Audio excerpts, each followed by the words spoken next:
what's going on, y'all? T-Bob here. And Jake as well. And you're about to watch a little OTB LSU. We're going to give you all the latest, greatest between LSU football, baseball, women's basketball, softball, and everything in between. Bottom line, if you want to talk Tigers, keep it locked, subscribe, like it, and we hope you enjoy. Let's have the conversation because Jaden Daniels, his Heisman odds, if you were watching him during the Pac-12 championship game, my gosh, there was some movement there. And I was at an event for the Georgia Bulldogs. It was hosted by our guy Aaron Murray, and I was there with a ton of SEC people, and it was actually kind of cool to see every SEC fan. Now, y'all know me. I am not somebody that chants SEC, just not who I am. I'm like, why in the world would I cheer for schools that directly are, competing with LSU every single day? But it was kind of cool to see everybody in kind of this area watching this game to see if Jaden Daniels was going to be the Heisman frontrunner going into this weekend. Because everybody that I talked to, there's a ton of former Georgia players, and it was from other schools as well, but they were there, and they were wanting to see Jaden Daniels have the odds go in his favor, and they did. It was fascinating to watch it during the game. I mean, I was in Georgia, so I couldn't bet it at the time, but I'm sitting there on DraftKings, and I'm just watching the odds. And I'm watching them kind of go back and forth a little bit. And then when Bo Nix, didn't make the plays in the first half, he has an interception, and you were kind of seeing the game flow. You're like, unless he does something incredible here, this Heisman Trophy is Jaden Daniels. Like, he is going to win this deal. And there was a couple of times I'm like, oh, man, here comes Bo Nix. And they did. I mean, they certainly made a comeback. I mean, you're talking 20-10 at halftime, and it felt like Washington still had firm control of that game. And then third quarter, 14-0 Oregon. And you're like, uh-oh, here it goes. And even like you're trying to play it out in your head, you're watching a couple of different times where you're trying to put scores on the board before they happen to see what kind of Heisman moment that Bo Nix could have. And when it was a 3-point game, Washington was driving, clock's winding down, Peter Burns turns it to me, he goes, they're going to kick a field goal, they're going to go up 6, and Bo Nix is going to drive down that field, he's going to score a touchdown, and that's going to be his Heisman moment. I'm like, yeah, I mean, he could have that moment, but still, I mean, there's things that he has missed in this game, turned the ball over. Well, we all know that didn't happen, but still, like, just trying to play it out in your head, you're wondering, how they were going to respond every time Washington did. And for the most part there in the second half, it was a back and forth, but Michael Penix Jr. might have put himself in a different position in this game. He was probably going to be third, a distant third in the Heisman Trophy voting, and he probably put himself into second, or at least in the conversation. And again, like, we're not allowed to tell you who we voted for until the official ceremony, but the conversations can be had, certainly. And you're talking about, okay, well, who should be 1, who should be 2, who should be 3? And again, there's a lot of people Saturday in Atlanta that were like, hey, I'm holding off on some of my votes because I want to see what happens in this game. And I am in full favor. That's how you should do it, right? That it wasn't due until today. Watch the games over the weekend, right? Because they can be won, they can be lost. And in this Pac-12 championship game, now, Jaden and Bo were pretty even.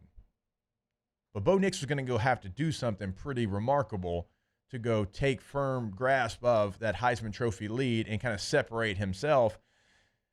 And the odds were going in the other direction. And so, I mean, what did it finish, fellas? I know at one point it was minus 1,400 for Jaden Daniels. I think it's the last that I saw. Yeah, the highest I saw it was like minus 1,200.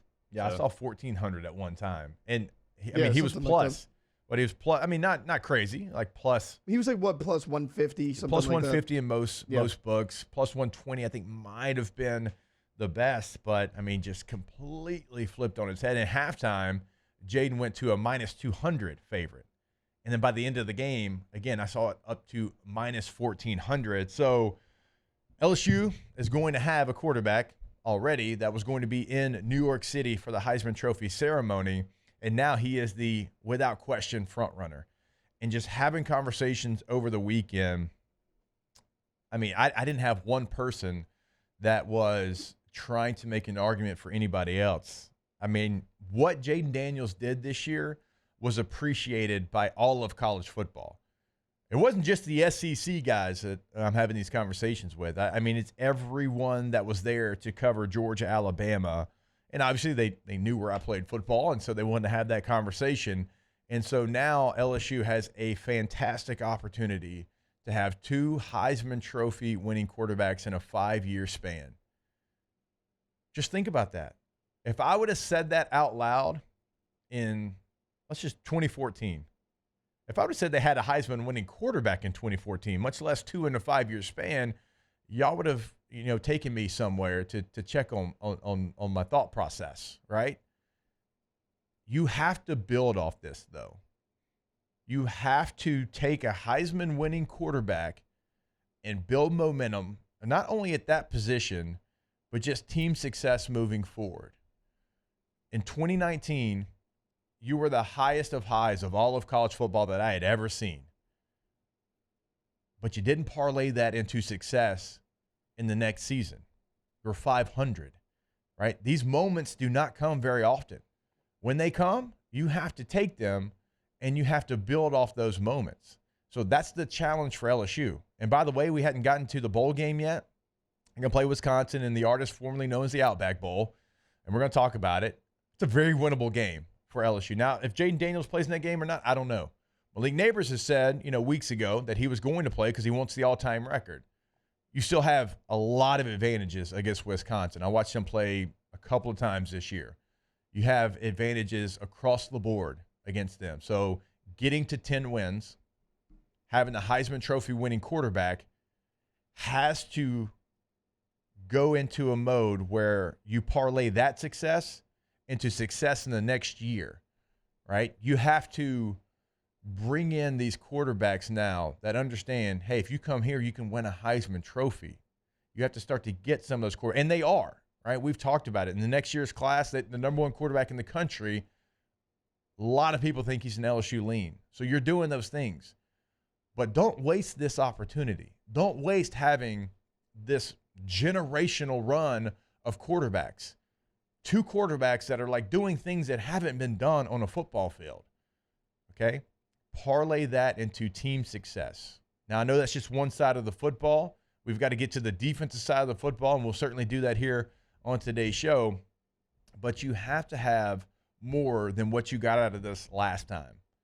When you did what you did in 2019, you knew it was going to be difficult because of all the things you were losing, all the players. You set the record for NFL draft choices at the time. So you realize that. That doesn't mean you can't go be competitive. It doesn't mean you can't go win something. Certainly now, right? We've talked about it 3-4 times already. The portal opened today. You have to be able, like if I'm a receiver, and there's a slew of receivers, there's 5 guys that are Sunday players in the portal right now. Okay? You just had a tandem that was as cool as anybody in college football in 2019. You got another tandem that's as cool as anybody in 2023. 2 Biletnikoff semifinalists, right? So you should have advantage at that position as well. But you have to take that advantage. You have to move with that advantage and go turn it in to having 2 guys that are in the portal right now that want to come play receiver at LSU, because in 19, those 2 guys, arguably 2 of the best 5 receivers in all of football. Right? Now you got 2 that are about to be first-round draft choices, right? Use those things to your advantage. And for so long, and this is multiple staffs going back, so I'm not just picking on one staff.